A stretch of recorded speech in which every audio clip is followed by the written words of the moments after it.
Good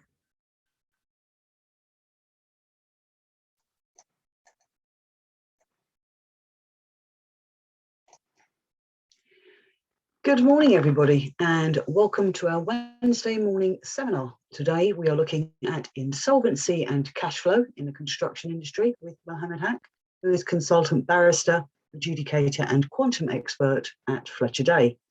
As always, he will be happy to take questions from you. You can use either the chat or Q&A facility in your bottom toolbar there, and he will get to these at the end of the presentation. Alternatively, if there's something you'd like to ask him on this topic that you don't wish to ask in an open forum, you can see on the screen there his email address, mohammed.haque@fletcherday.co.uk. He's always happy to answer any direct questions that you email to him. Okay, without any further ado, Mohammed, over to you. Thanks, Julie, and good morning and very good welcome to all who has just joined me and us for this morning seminar. We're still not doing any face-to-face, but hopefully in the new year, we'll be meeting with the morning seminars face-to-face, a bit more socializing, networking type experience. But for the time being, you know, just as it is the normal for the time being, we're still online, and let's carry on like that, at least for this one. Well, I mean, it goes without saying that we are passing through a difficult period in terms of business cash flow, of course, you know, if not anything else.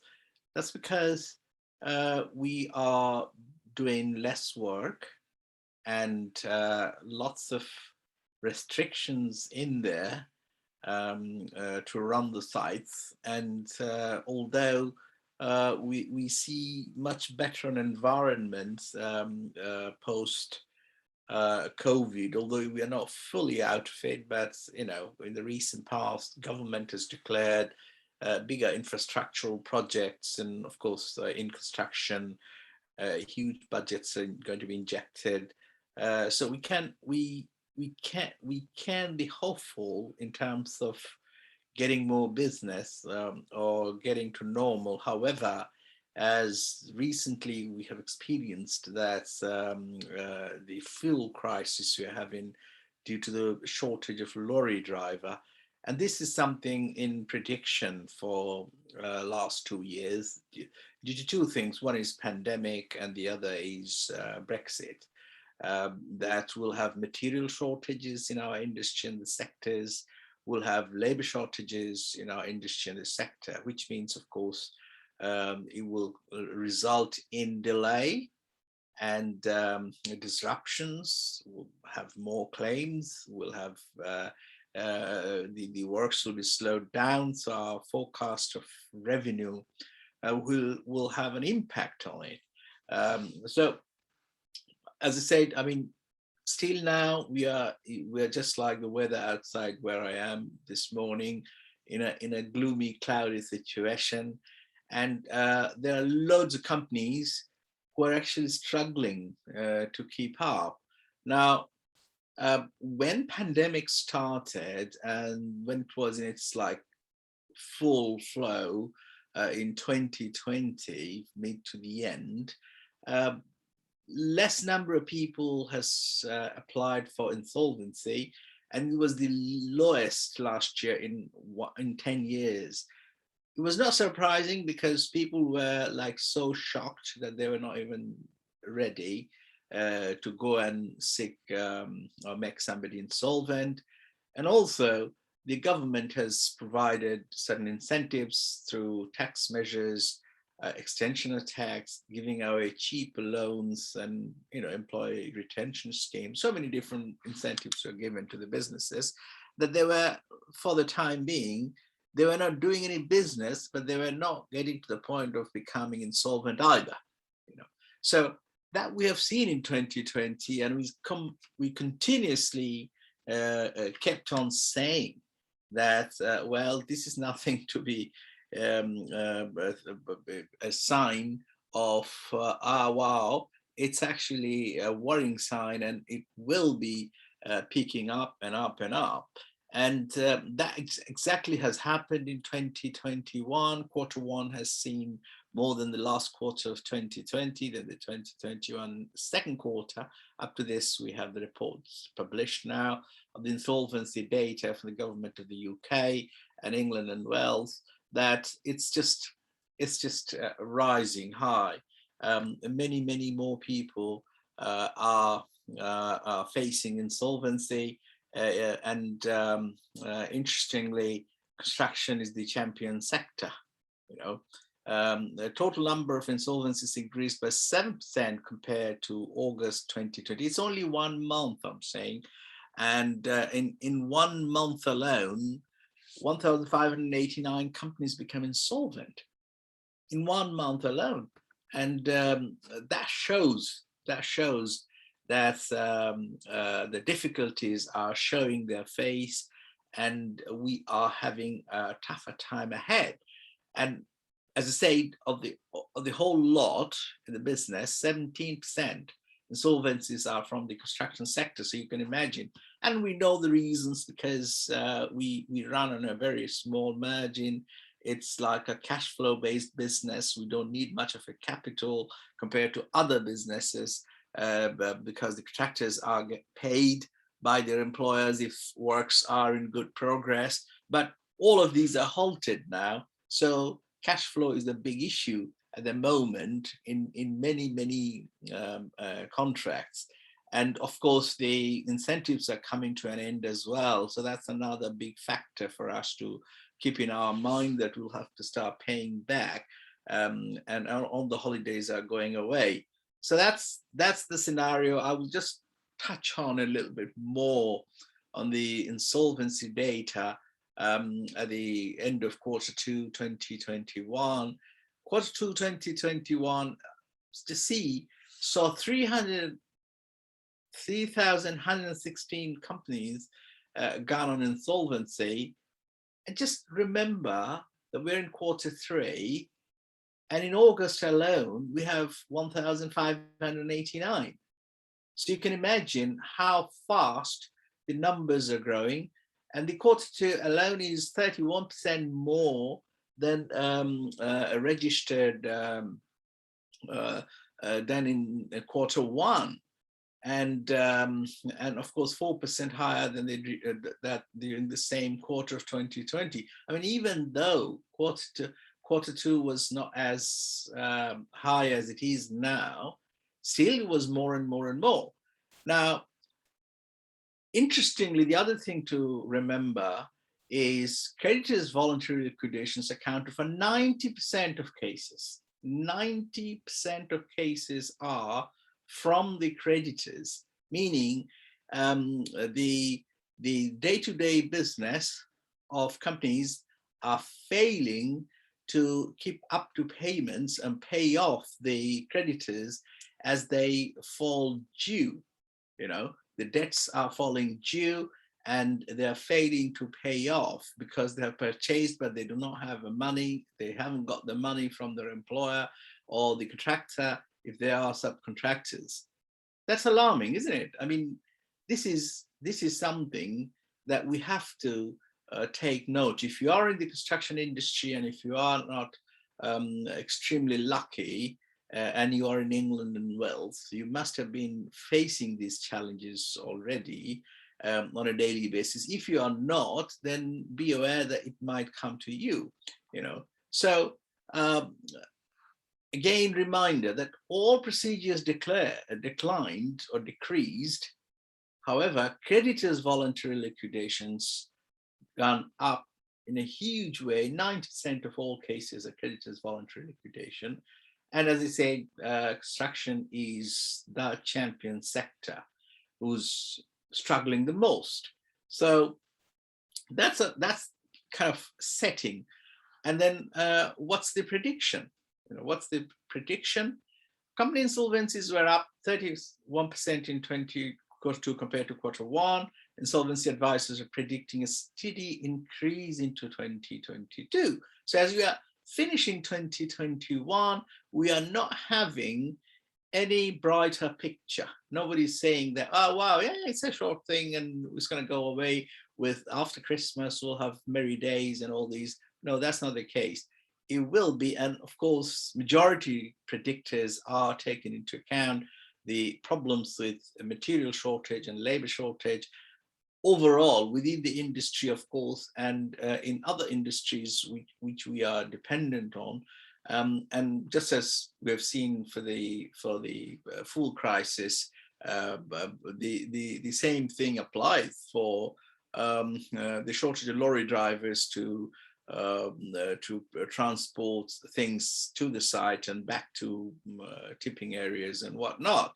So one of the comments, FRP Advisory Chief Executive Jeff Rowley, I like this comment. I have quoted this, that we are looking at Q4 this year when the furloughing support stops and companies have to start paying back debts, but calling that exactly and what that means in terms of numbers is difficult to predict. I would say he's very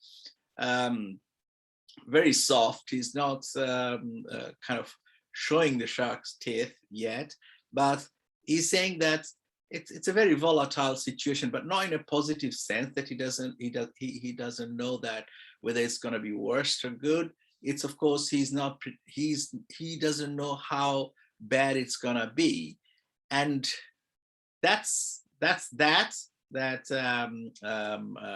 we are having this difficulty in our prediction. That's the softest of the comments I have seen so far, but others have said serious things. And then also in the predictions we have this thing: what type of insolvency are increasing?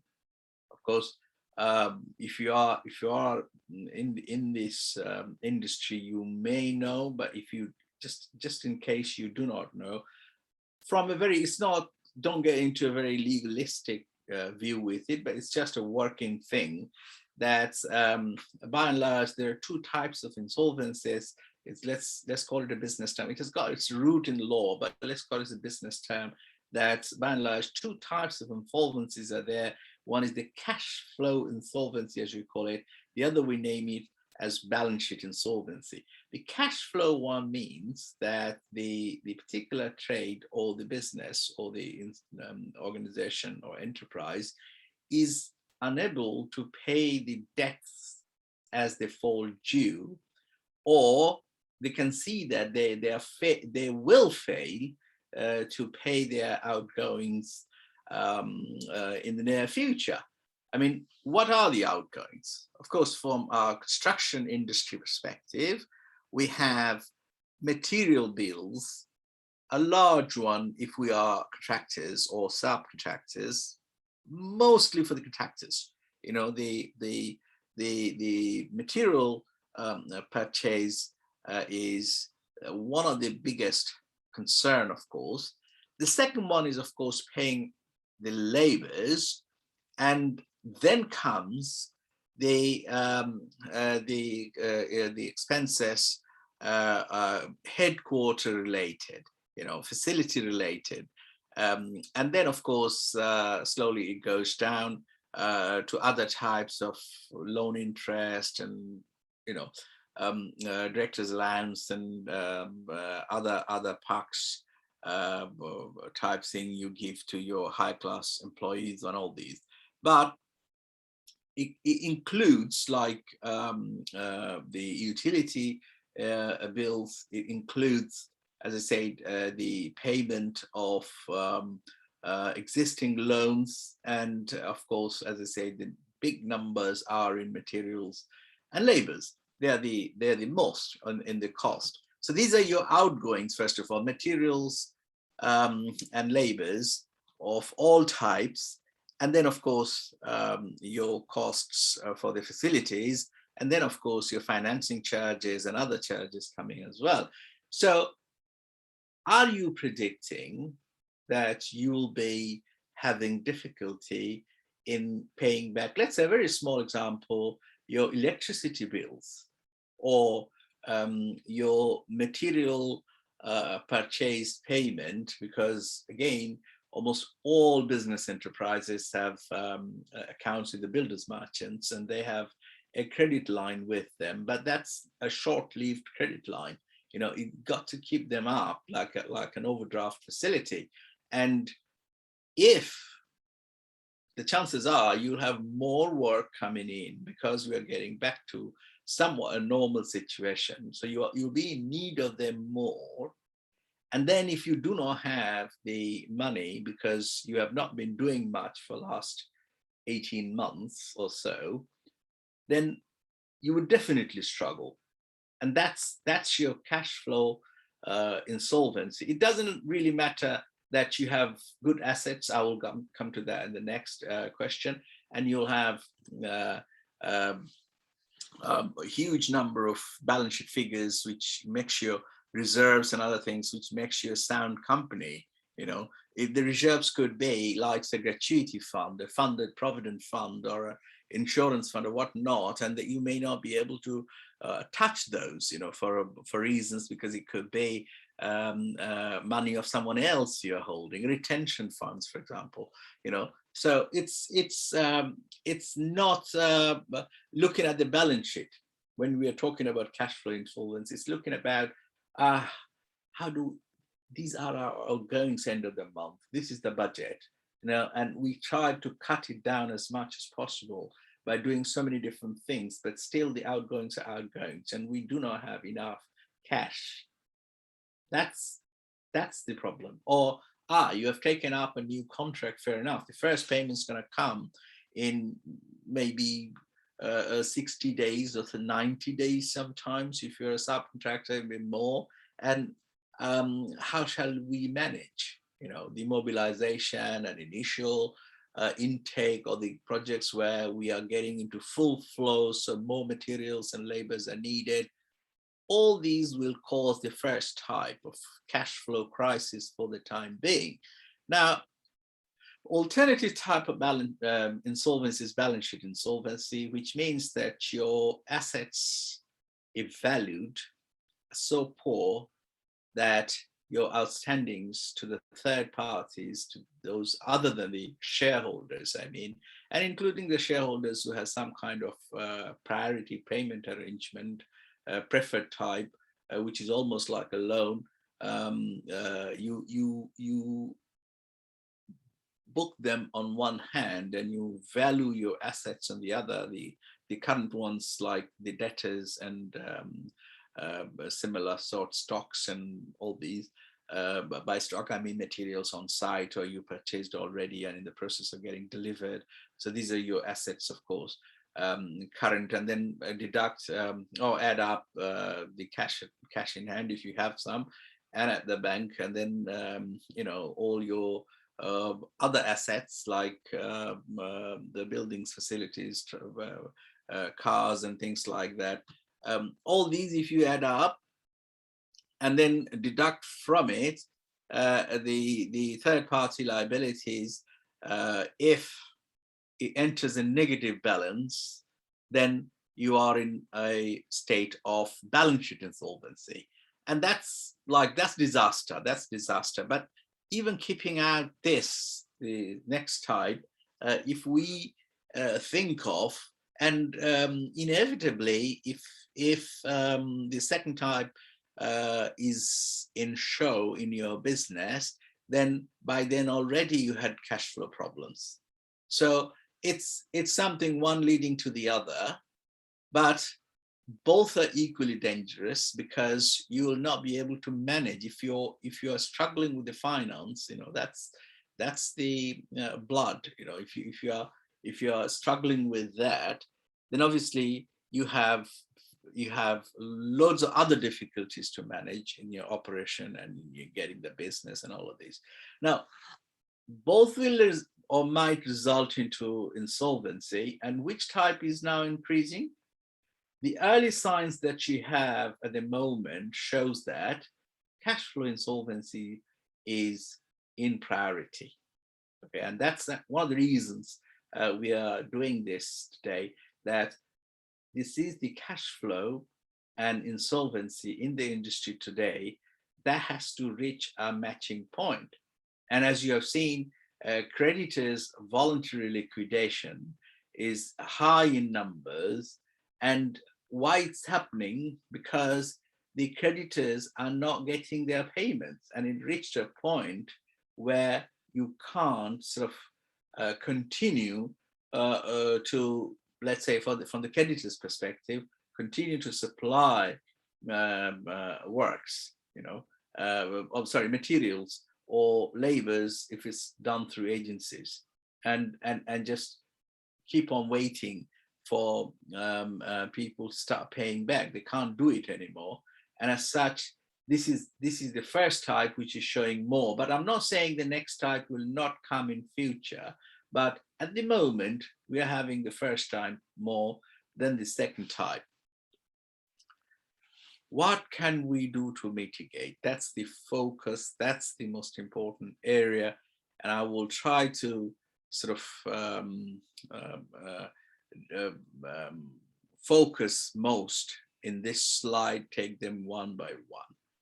Well, of course, the answer is very simple. If you're struggling with your cash flow, the solution is increase your cash flow. That's it, so yeah, everybody knows the answer. It's such an easy thing. Just increase your cash flow. Theoretically, superb. One phrase answer: increase your cash flow. That's going to solve the problem for the time being and forever, actually. Because as he said, asset is vanity, profit is sanity. It is cash flow that matters. This is the kind of the real flow that keeps you alive.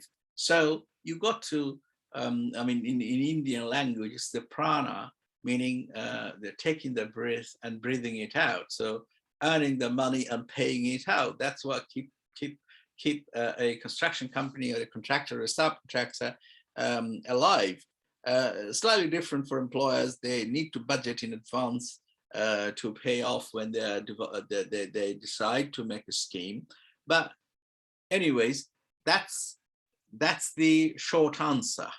However, the real question is definitely how to increase your cash flow. The first thing I will mention here is to have your boxes, just draw like a flow chart if you are struggling, and to keep things under different boxes. First one is when you are taking a new sort of contract and entering into a new contract. I know, as we call it in the construction industry, that it's like a marriage. It's like we all have a honeymoon period, and we all sort of, and the professionals, when they tell you that, look, you are walking into a grave, normally the parties to the contract, like the main parties to the contract, meaning the employer and the contractor, the subcontractor, they just turn around to the professionals and say, no, go away, don't make our life difficult. I know, he's a nice person. It could be it's written somewhat differently on the contract book, but we're going to have a good time. We'll sort it out. We'll see what to do. You guys are always pessimistic, that sort of thing.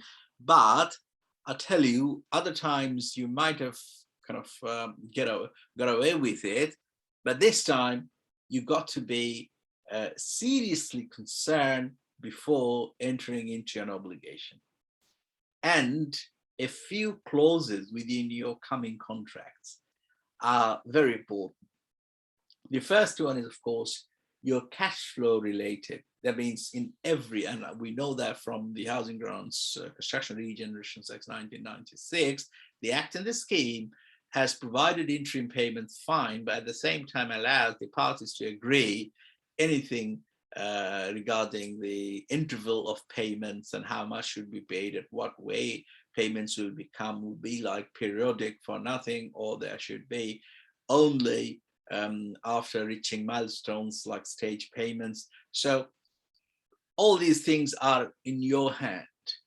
And of course, do not just agree that, okay, the due date will be, the first due date is going to be in 60 days after entering into the contract or after mobilization to the site, and then going the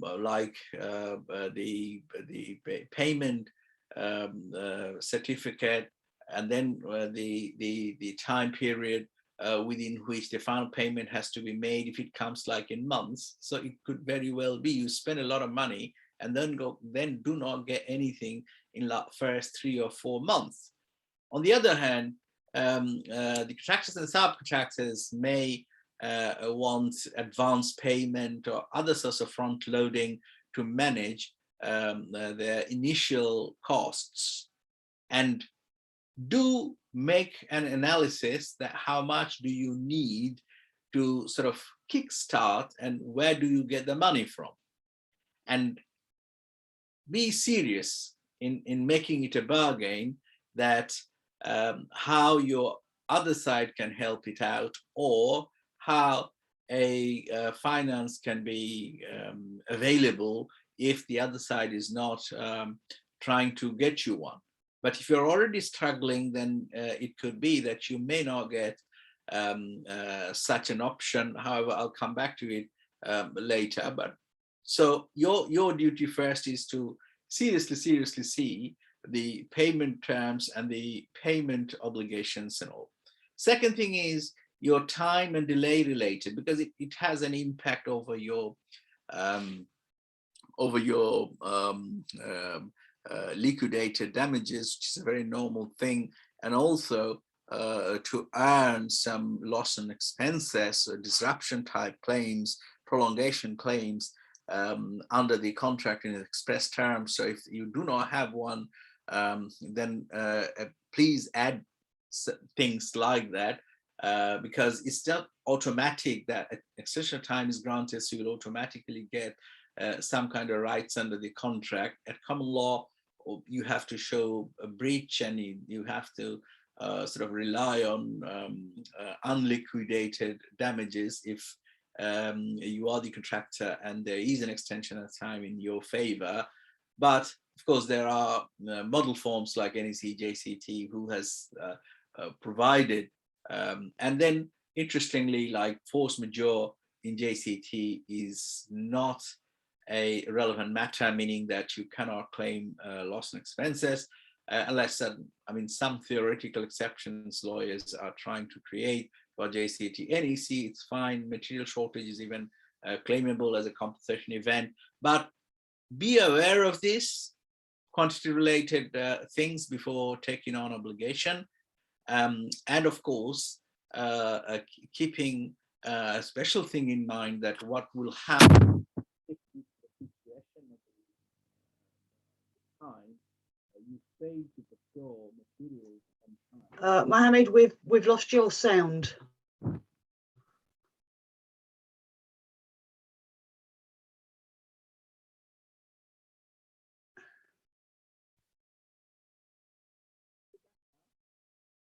We can't hear you still. It sounds like you knocked something. Let me see. That's perfect. You're back. You're back in the room. Thank you. We've got your sound back. Okay. So now I need to go to slideshow again. Just give me a second.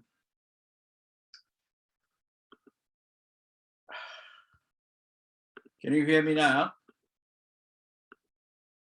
Yes, we can. All right. Okay.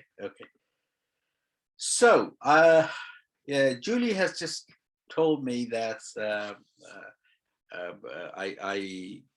you couldn't hear me anymore.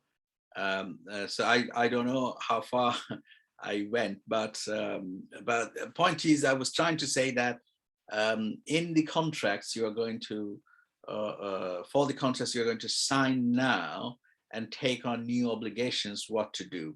Before you get into the relationship, you have to take care of your payment related clauses seriously and come to a working solution. It's not like and especially with the contractors, no one's going to give you a weekly payment if it's a sizable project. But of course, do not sort of let it go for first few months, no payment coming at all. So that's one aspect. For smaller trades, of course, you'll have to, for the subcontractors, you'll have to think of not taking into taking an obligation of buying materials. And please do check if you're doing a private project.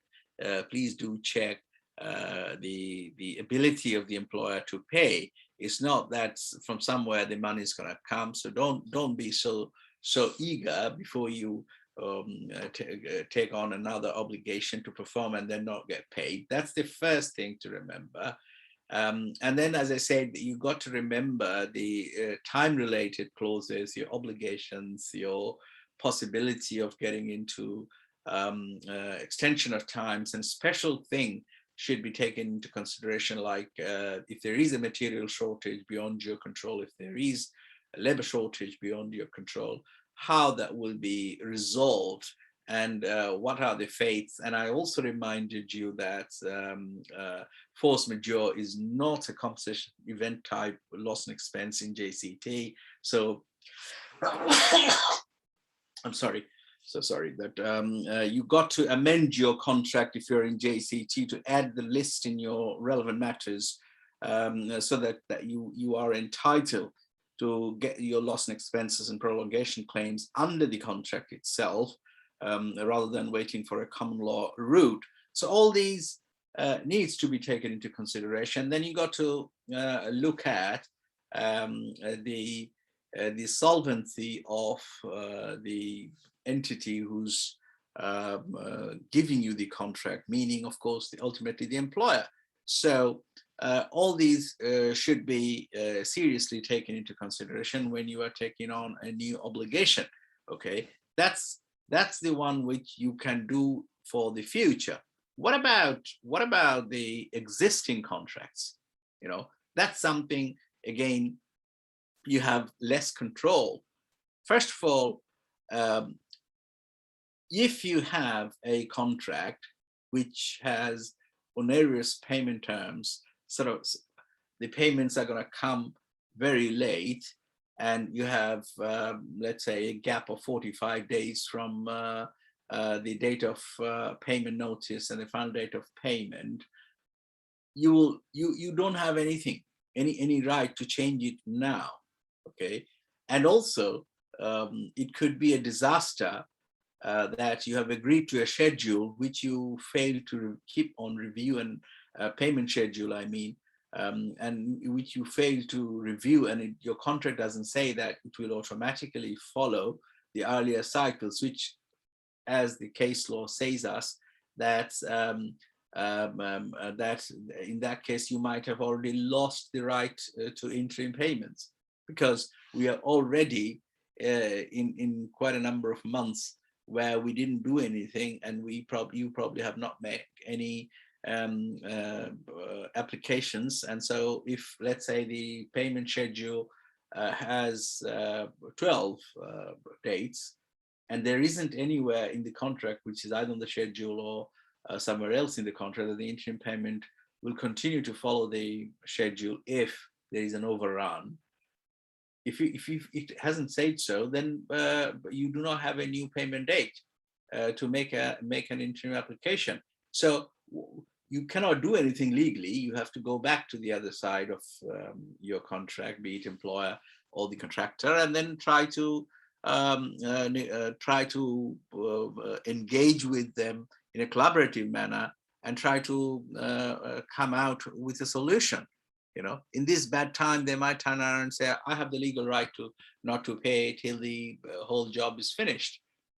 Now, that's something, a very, very important thing. Second thing is, of course, there are delays, and how much of this can be shown as due to the force majeure.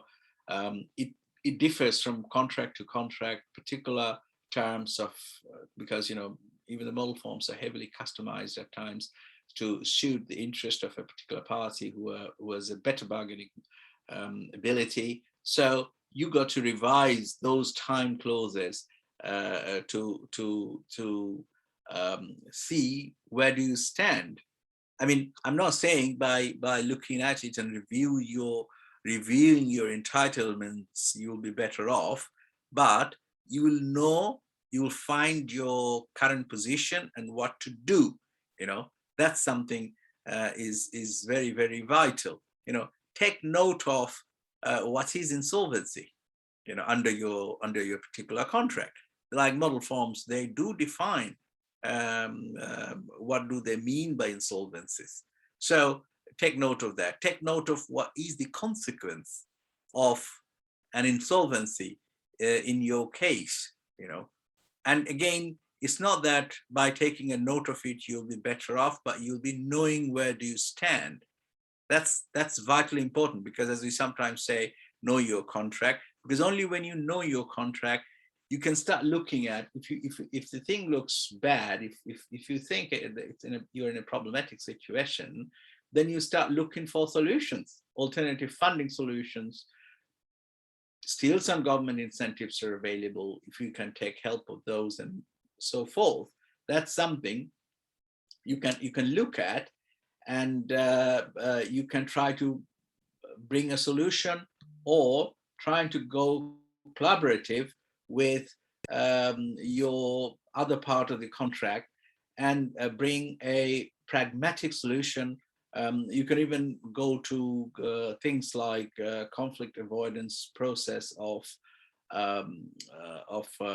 RICS, or if you are a network rail contractor, their dispute avoiding process, if that's available to you. If not, under the contract terms of collaborative methods of resolving things, because it's not time to think of more money, it's time to kind of survive, if I may say so.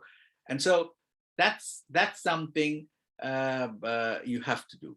Now, then after reviewing the contracts, for the existing ones, I mean, review your entitlements. So why and the next bullet point I will go there in a more detailed manner, that please look at if the other side is in breach and if you have a right to get some damages for them. Okay. And I'm not saying you go to an ADR process, and keep that in mind, but if you have a chance, you should raise that.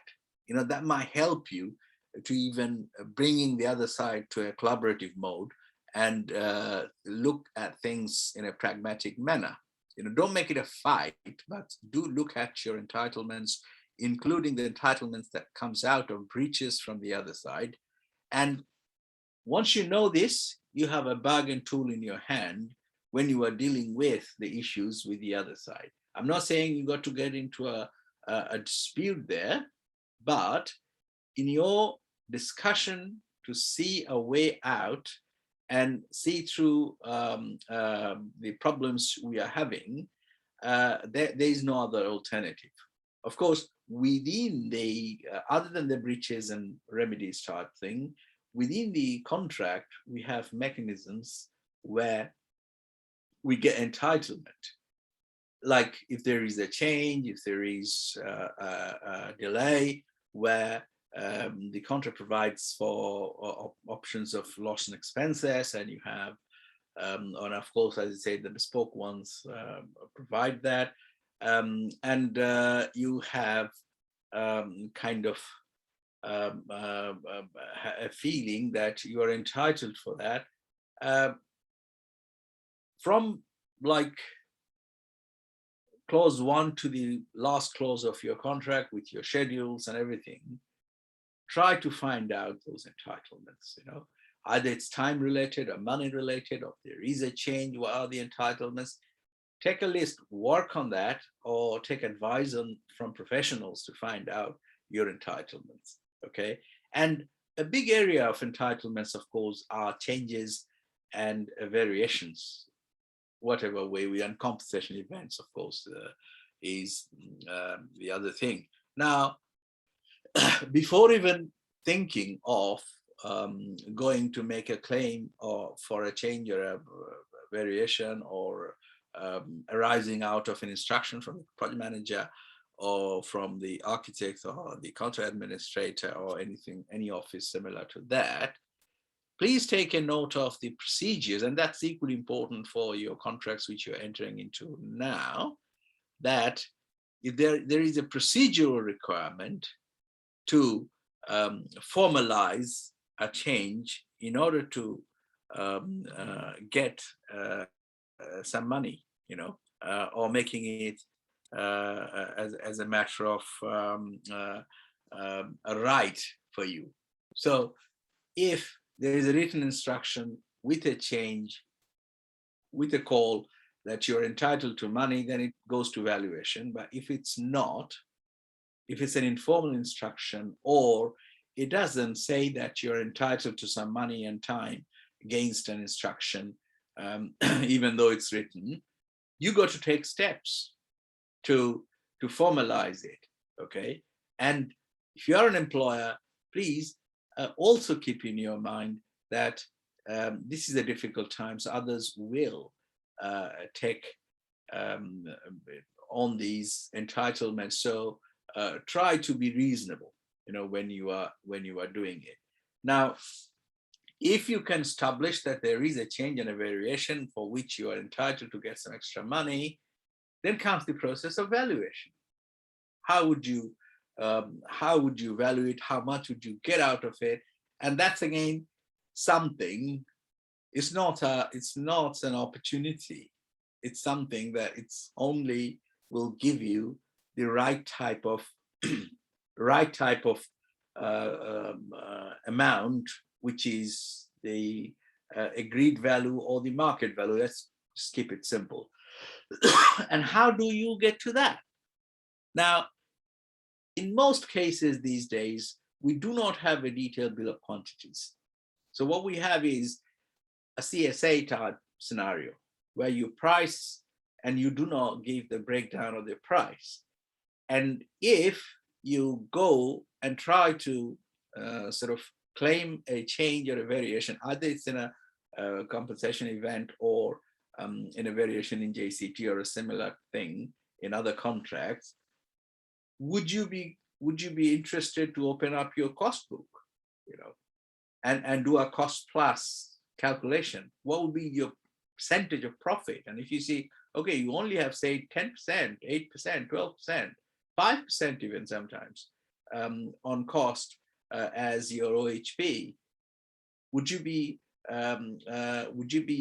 able to sustain with that? So these are issues very vital. How would you justify? And then, of course, if you take the other route, because you do not have a detailed bill of quantity, it might be even advantageous to you to present to the other side that these are the 3 quotes I have. If you want to get it done through me now, this is the best possible kind of subcontractor I have, or the cost breakup I have from third parties, and you leave it or do it type thing.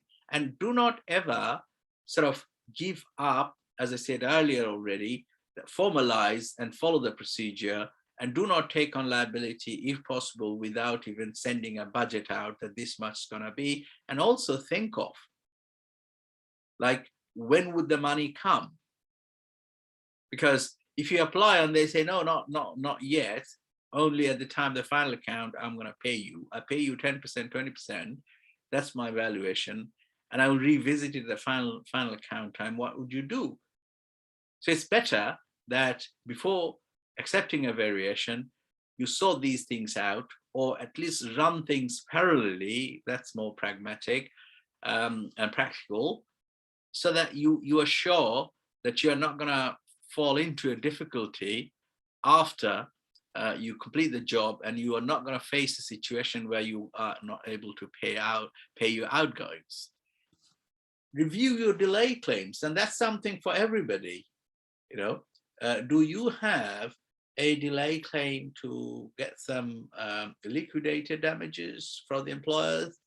Do you have a potential delay claim by the employer? And did you make your notices and properly to avoid that? The delay notices, whichever form you are in, everyone requires one, either in the form of early warning notice and then going on from that to a compensation event and revising the program and all these. And one of the things I find in JCT contracts, just because the contract doesn't say or need you to do a detailed program, people just forget it. Please don't, do an exercise that how would you be able to deliver? It's a small little cost to call a planner to see if you can achieve something within the time as it is after the pandemic has started and process has slowed down and the other factors of getting materials and things are getting more, labors are getting more and more difficult. So program is not like a theoretical chart which you can draw to satisfy your employer. It's something is should become part of your operation. Even in NEC, I found people try to think that it's a statutory nuisance type thing, but no, it's not. At this point in time, it's vitally important that you review your program. That's part of my review of the delay claims, because the delay will only show if you know in real term, not only in theoretical term. First of all, in many cases, people even do not even know. They just put a figure on like these many days for this activity. They don't really know, have a plan that is that achievable. And nobody cares, at least in JCT. But here, it's vital that if you have the duty to draw a program, analyze it, and if you are the employer, please question it. That if you're saying that this is is there any alternative logic you can do better, or you can at least show that there is a possibility if things go wrong, you do have some floats and you can manage those. If you are a contractor, please keep in your mind that ultimately you'll be responsible. So what I'm trying to say here is, even before going to a delay claim, if you are entering into a new contract, it's a must. If you are in the existing contract, take a stock of what time is left and what time can you get to do the remaining activities and the works items, and how realistically you can do it if you continue to follow the method you planned earlier. Okay. Of course, I've discussed order of priority payments came first in today's discussion, and then start to be very formal to avoid potential claims. And by being formal, I'm not saying that you'll have to be very cold, but let's learn to call a spade and try to bring in documented sort of daily works, progress, payments. If someone is taking back a job, taking the agreements, visible, signed and everything, the tiniest problem within this site, take a contemporary note, okay? This is going to save you if at a future date you have a potential claim. So what I'm saying is, identify your claim, possible potential claim centers, areas, and try to keep everything in writing, documented, exchanged with the other side, so that it's a bit of more management than if you're familiar with NEC, it's easier for you. But even if you're in JCT or other bespoke ones, start doing that practice. That will save a lot, because when the real time will come, whoever has done a better performance in this identifying the potential issues and creating evidence will have a better outcome in their favor, And of course, occasionally, if you cannot meet or think, match, I'm not suggesting it, I don't like it, but still, we're in a difficult time. So if occasionally you are having some issues, don't hesitate to be aggressive, but give the message to the other side clearly that we do not want to be aggressive. We want to be collaborative. We want to resolve things amicably because we are in a difficult time, and we got to understand that we are not in love, and we are not in a family, though we sometimes say that we are. We are in business, and we are going through and passing through a difficult period of time. So we need to be a little bit more formal than other times. but we are always open to come and bring a pragmatic solution. And of course, if you have any difficulty, you know where to come and who to consult. And that's what my conclusion is.